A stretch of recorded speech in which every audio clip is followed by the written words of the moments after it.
ஒரு வீட்டின் அதிர்ஷ்டம் அந்த வீட்டின் சமையலறையில்தான் மறைந்திருக்கும் என்று உங்களுக்கு தெரியுமா? ஒரு குடும்பத்தின் ஆரோக்கியம், செல்வம், அதிர்ஷ்டம் எல்லாவற்றுக்கும் மூல காரணம் அந்த மேடை மேலேதான்.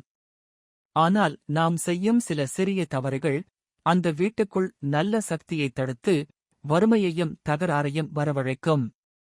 இன்று அந்த 5 தவறுகளைப் பற்றி சொல்லப் போகிறேன். வாங்க. நம்ம வீட்டுச் சமையலறைதான் நம்ம ஆரோக்கியத்தோட அஸ்திவாரம். ஒரு வீட்டின் இதயமாக சமையலறையை கருதுகிறோம்.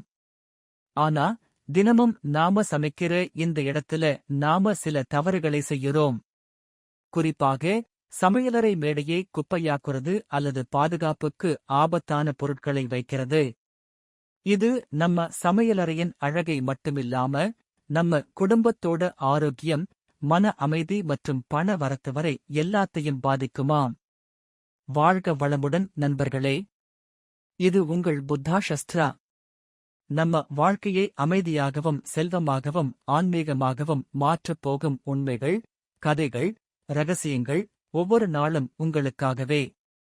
இனிமேல் சமையலறை மேடை மேல தெரியாம கூட வைக்கக்கூடாத அந்த 5 முக்கிய பொருட்கள் என்னென்ன, அதை ஏன் தவிர்க்கணும்னு விரிவாகப் பார்ப்போம்.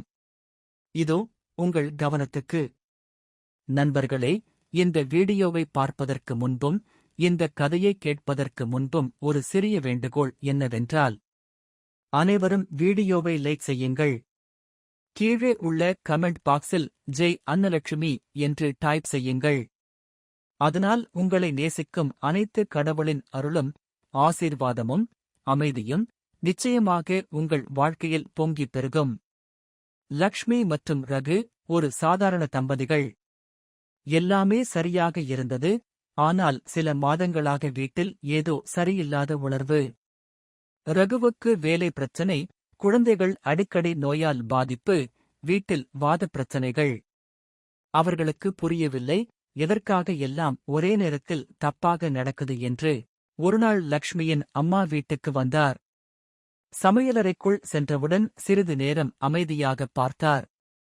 பிறகு கேட்டார், மகளே, சமையலறை மேடை மேல ஏதாவது வைக்குறியா? லக்ஷ்மி குழம்பி, ஆம் அம்மா, சுலபத்துக்காக சில பொருட்கள் மேடை மேல்தான் இருக்கு என்றாள். அவளுக்குத் தெரியவில்லை, அவளது வீட்டு துரதிர்ஷ்டத்துக்கு காரணம் அந்த மேடை மேலிருந்த 5 பொருட்கள்தான். முதல் பொருள் உப்பு டப்பா, சால்ட் கண்டெய்னர். உப்பு என்பது வெறும் சுவைக்கான பொருள் மட்டுமல்ல. அது ஒரு சக்தி வாய்ந்த எனர்ஜி அப்சார்பர். வீட்டில் துர்நாற்றம் இருந்தாலோ, மன அழுத்தம் இருந்தாலோ சிலர் உப்பால் குளிப்பார்கள் அல்லது உப்பு நீர் தெளிப்பார்கள். ஏன் தெரியுமா? உப்பில் ஒரு நெகட்டிவ் அயான் பேலன்ஸ் இருக்கிறது.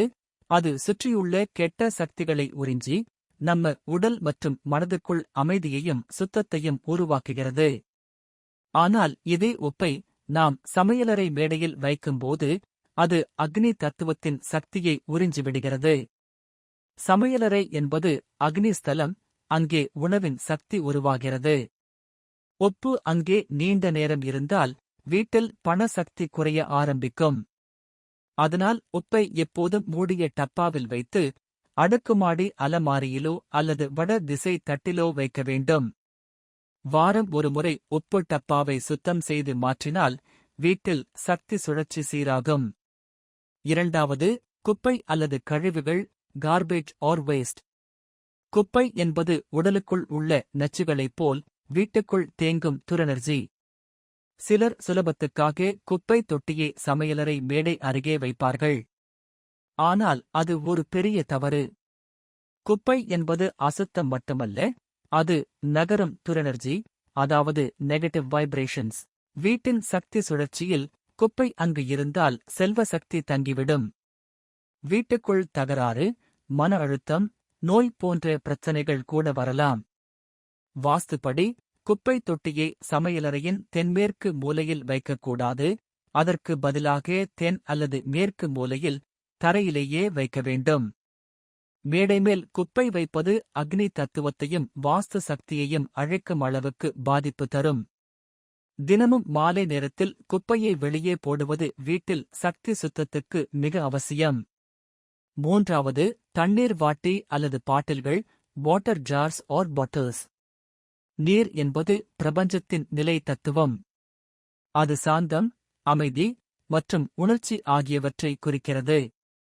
நீரை சமையலறை மேடையில் வைக்கும்போது அது அக்னி சக்தியின் அருகில் இருப்பதால் இரண்டு எதிர்மறை தத்துவங்கள் மோதிக்கொள்கின்றன. இதனால் சமையலறையின் சக்தி சமநிலை குலைந்துவிடும். இதன் விளைவாக வீட்டில் மன அழுத்தம், சோர்வு, உடல் நலக்குறைவு ஆகியவை கூட அதிகரிக்கும். நீரை எப்போதும் கிழக்கு அல்லது வட திசையில் வைப்பது நல்லது. ஏனெனில் அந்த திசைகள் ஓடும் சக்திக்கு ஏற்றவை. மேடை மேல் நீர் வைக்காமல் தனியாக ஒரு தட்டு அல்லது ஸ்டாண்ட் வைத்தால் அது வாஸ்து ஹார்மனியை காப்பாற்றும். நான்காவது, மிளகாய், மசாலா, எண்ணெய் டப்பாக்கள், ஸ்பைசஸ் ஆயில் கண்டெய்னர்ஸ். மசாலாக்கள் மற்றும் எண்ணெய் ஆகியவை நம்ம உணவுக்கு சுவையும் ஆற்றலும் தரும் பொருட்கள். ஆனால் இவை அனைத்தும் அக்னி சக்தி மிகுந்த பொருட்கள். அதனால்தான் அவை திறந்த நிலையில் அல்லது சிதறி மேடை மேல் இருந்தால் வீட்டில் கோபம், தகராறு மற்றும் மன வெப்பம் அதிகரிக்கும்.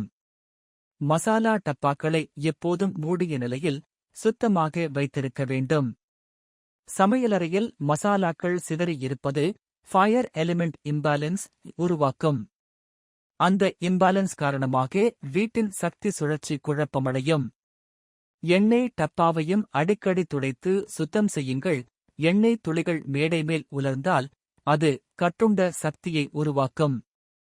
மூடிய டப்பாக்கள், சீரான அடுக்குகள் மற்றும் சுத்தம், இவை மூன்றும் தான் சமையலறையில் அக்னி தத்துவத்தின் சக்தியை சமநிலைப்படுத்தும்.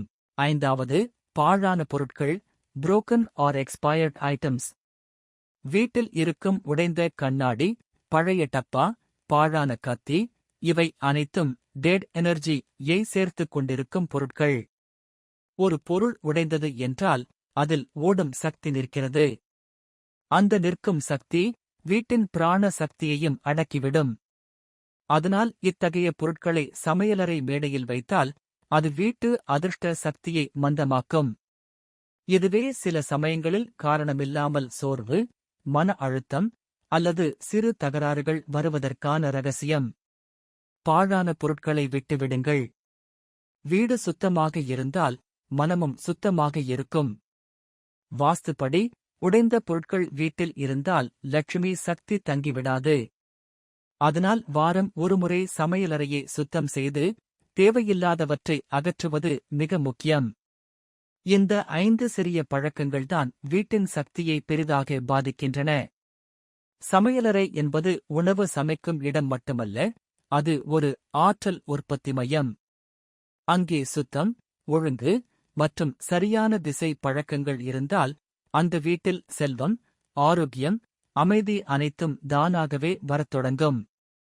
உங்கள் சமையலறை மேடை சுத்தமாகவும் சுகாதாரமாகவும் பொருட்களை வைக்க போதுமான இடத்துடனும் இருந்தால் சமையல் ஒருபோதும் சுமையாக இருக்காது. சமையலறை மேடையை சமையலுக்காக மட்டுமே பயன்படுத்துங்கள், சேமிப்பு கிடங்காக அல்ல. இந்த எளிய 5 குறிப்புகளை பின்பற்றி உங்கள் சமையலறையை மகிழ்ச்சி மற்றும் ஆரோக்கியத்தின் மையமாக மாற்றுங்கள். லக்ஷ்மி அந்த நாளிலிருந்து தனது சமையலறையை சுத்தமாக வைத்தாள். உப்பை மாற்றினாள், குப்பையை வெளியே போட்டாள், பழைய பொருட்களை நீக்கினாள். சில நாட்களில் ரகுவுக்கு புதிய வேலை கிடைத்தது. குழந்தைகள் நலமடைந்தனர். வீட்டில் அமைதி திரும்பியது. சமையலறை என்பது பெண்களின் கோவில். அங்குள்ள மேடை அந்த வீட்டின் யாகவேதி. அங்கே நல்ல சக்தியை வளர்த்தால் வீடு முழுக்க மகிழ்ச்சி வளர்கிறது. நண்பர்களே, நம்ம வீட்டு அதிர்ஷ்டம் பெரிய பூஜையில கிடைக்காது, சிறிய பழக்கங்களில்தான் இருக்கும். இன்று தொடங்குங்கள், உங்கள் சமையலறையை சுத்தப்படுத்துங்கள், நல்ல சக்தியை வரவேற்குங்கள். நண்பர்களே, அன்போடு ஒரு சிறிய வேண்டுகோள். நம்ம வீடியோக்களை முழுமையாக பாருங்கள், சப்ஸ்கிரைப் செய்யுங்கள், லைக் பண்ணுங்கள், உங்கள் கருத்துக்களை கமெண்ட்ல பகிருங்கள். மேலும் உங்கள் நண்பர்களுடனும் குடும்பத்தினருடனும் ஷேர் செய்ய மறந்துடாதீங்க. உங்கள் ஒவ்வொரு ஆதரவும் தான் புத்தா சஸ்திரா வளர்ச்சிக்கு ஒரு சக்தி வாய்ந்த ஆதாரமா இருக்கும். அடுத்த ஸ்பிரிச்சுவல் மற்றும் மோட்டிவேஷன் கதையுடன் உடனே இணையுங்கள். புத்தா சஸ்திரா இன் பயணத்தில் நீங்களும் ஒரு பகுதியா இருங்கள். நாள்தோறும் ஒரு சிறிய நல்ல பழக்கம் கூட உங்கள் வாழ்க்கையை முழுமையாக மாற்றும் சக்தி கொண்டது. Stay positive. Stay inspired. Grow spiritually. வெற்றி, அமைதி, ஆரோக்கியம் அனைத்தும் உங்களுடையது.